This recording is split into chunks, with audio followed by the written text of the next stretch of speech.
A special meeting in Tirana, the Albanian capital, a meeting connecting European leaders and innovators with the world's most influential investors.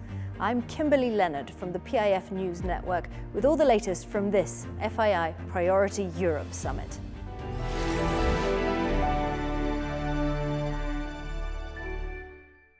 The governor of PIF, His Excellency Yasser Ar-Rumayyan, who's also chairman of the FII Institute, was part of the opening conversation on stage at the Tirana Opera House. His Excellency was in conversation with the chairman-elect of the Julius Baer Group, Sir Noel Quinn.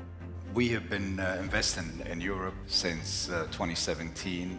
Up until 2024, we have invested about $85 billion or deployed $85 billion between investments and procurement. We are anticipating to continue on investing until the end of 2030, and this amount will grow to $170 billion.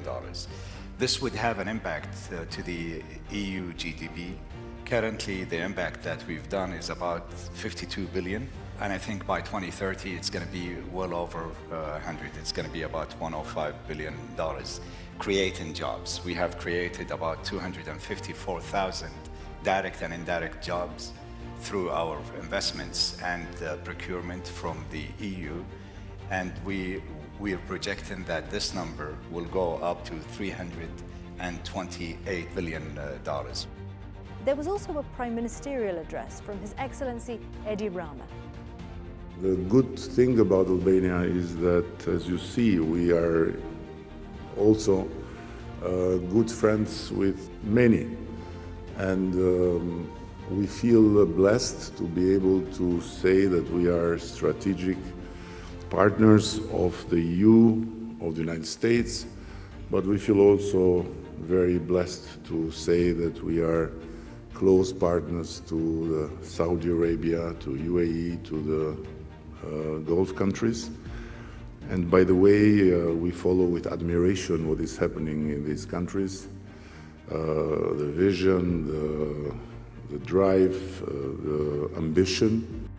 That speech by the Albanian Prime Minister was followed by a special address by the French President, His Excellency Emmanuel Macron. My conviction for the European strategy in this context is that we have to take this opportunity to accelerate and have a clear strategy of competitiveness, investment on the top priority, and become really a power. This competitiveness should be first based on simplification. We have to streamline our regulation in order to resynchronize with the rest of the world. And this is one of the top priorities we have. There was also the traditional Board of Changemakers panel, with members looking at how policymakers and financial leaders will unify to navigate the challenges of our times and the tools they have that are still effective in ensuring economic stability. Now, in 2024, PIF and FII signed a deal that would make PIF's Global Asset Management Forum one of the main pillars of the FII agenda, both at the main FII summit in Riyadh and all others held around the world. The forum's panel at the summit in Tirana looked at what drives investment philosophies in emerging markets, giving key insight to Europe-based asset managers on the Saudi and MENA environments.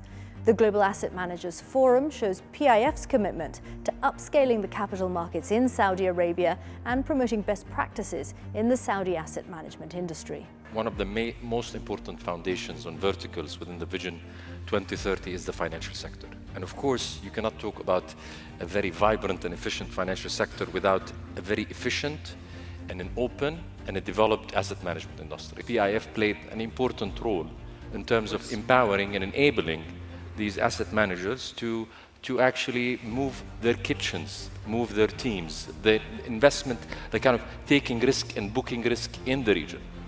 So I'd say this kind of transformation was very important. Balancing the need for energy security with ambitious climate goals was being discussed by the CEO of Aquapower, a company in which PIF holds a significant stake. Marco Arcelli was on stage to discuss renewable energy, hydrogen, grid modernization, and the energy transition more broadly. AI was also being discussed, with this panel looking at how collaboration between the public and private sectors can help drive innovation, and a discussion on how AI is reshaping the geopolitical landscape.